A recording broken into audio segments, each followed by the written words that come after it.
job title, and how long have you been in this role? My current job title is content developer for the nonprofit Punk Out, which aims to kind of raise visibility and awareness of LGBTQ musicians in the punk and alternative music scene, and then kind of provide, I guess, a safe space for people who kind of like listen to that music and identify as such. And I've been there since technically January of 2015, and before that I wrote for Property of Zach, and before that I wrote for Mind Equals Blown. How did you land this position? Well, like I mentioned, I wrote for Property of Zach. At a certain point, they kind of changed the way their website worked. They no longer needed writers to review albums, and so they didn't need me anymore.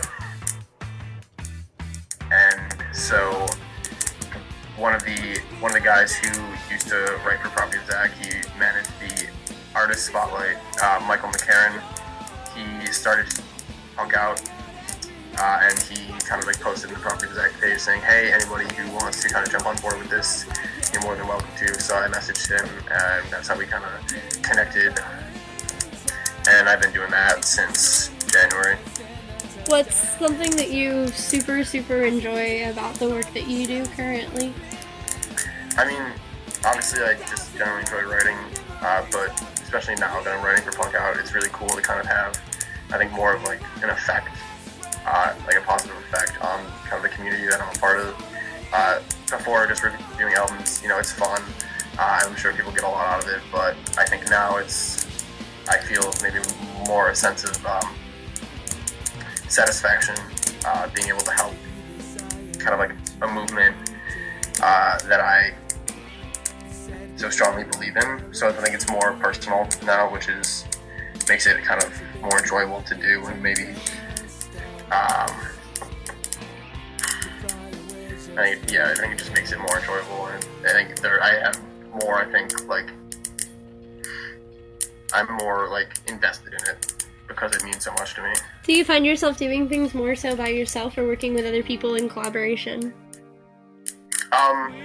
It's a little bit of both. We do collaborative pieces. We'll do stuff like that every now and then. We'll do, you know, songs that, you know, inspire us or like speak to our identity, things like that between the different people who write for Punk Out. But then a lot of the time we'll just be writing pieces on our own. But we have a Facebook group where we all communicate with each other because we're all located in different places. A lot of the members are from Philly. We have one woman from New York. I'm from Buffalo. So that's our kind of way of like discussing things with each other, and we all kind of like have, you know, a certain discourse always. Like someone will post every Wednesday. We have like kind of like a group discussion in there about something that's going on, either musically or within the realm of the like LGBTQ movement. And so we have discussions like that. But as far as like actually like getting down to work and writing, it's usually just me, my computer, and then after I'm done, send it to my editor and talk to her about it. And that brings me to ask you, what do you like least about your job? I would have to say, I think I like least, I think there are two things I don't like. I'm really bad with deadlines sometimes, so sometimes it's a little stressful to write under a deadline, but I mean, that's obviously kind of like a necessity of what I do. And then another thing is, I think because we're writing, we are worried about such a sensitive topic. Sometimes it feels like I have to be, it feels like there's always people who are gonna like vehemently disagree with what we say or disagree with like what we stand for, and it's hard to kind of like figure out like, am I doing something good or am I like just part of the problem? So I think it's like hard to figure out whether or not like what I'm doing actually like is right. So it's hard. I think sometimes I have to like understand that I just need to stick to my guns and just like do what I believe in. But yeah. So you have to be really PC and worry about not offending people a lot, and that's something that you don't enjoy doing? I mean, I don't mind doing it as far as it goes, but like I think people are always more skeptical of it, or and it's not. Oh, I mean, like sometimes like just like the fact that I'm writing about LGBTQ issues, like there are a lot of people. I wrote a piece I think a month or so ago about like heteronormativity in pop punk, and it made the rounds on the internet and got to the Defend Pop Punk Facebook group, which is essentially The toilet of the pop punk scene. yeah. So it's a bunch of young kids. Who, like, It's don't the really, actual toilet of the pop punk scene. That probably Yeah. pissed you off a great deal. Well, yeah, and like I didn't even look at what they said, but like it was probably very negative and like. So it's like sometimes I just have to like understand that like. That, like, what you say, like, people actually listen to. And then, well, not even that, but what I say people aren't always gonna like, and it's part of the job. So I think it's just dealing with criticism more so, but that's part of it. What are you gonna do? So, you described your career path in this current job. What school did you go to, and what's your major? Well, currently I'm actually still in school. I've been writing kind of on the side since I was, since the summer before my sophomore year, at Colgate University, which is located in Hamilton, New York, liberal arts school. I have two majors. I'm an English literature major and also a history major. So both of those majors are pretty writing intensive, so I get a lot of practice writing papers, and I think writing outside of school helps me in my academic writing.